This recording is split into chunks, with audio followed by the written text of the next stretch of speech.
গ্যালাস কত করিয়া 10 টাকা 2 গ্যালাস দেন স্যার ভাই এটা পানি দিও মিষ্টি মিষ্টি মিষ্টি না লাগবে তো রাখো দেরি হইব না দেরি হবে না নেন আসসালামু আলাইকুম।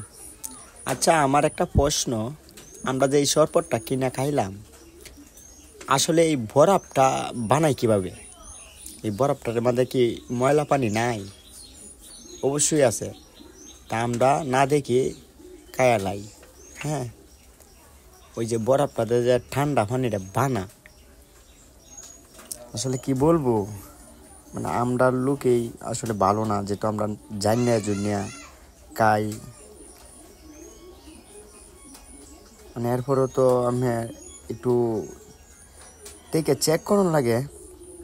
দেন ওই যে বরফটার মধ্যে দেখেন ময়লা তো অবশ্যই আছে।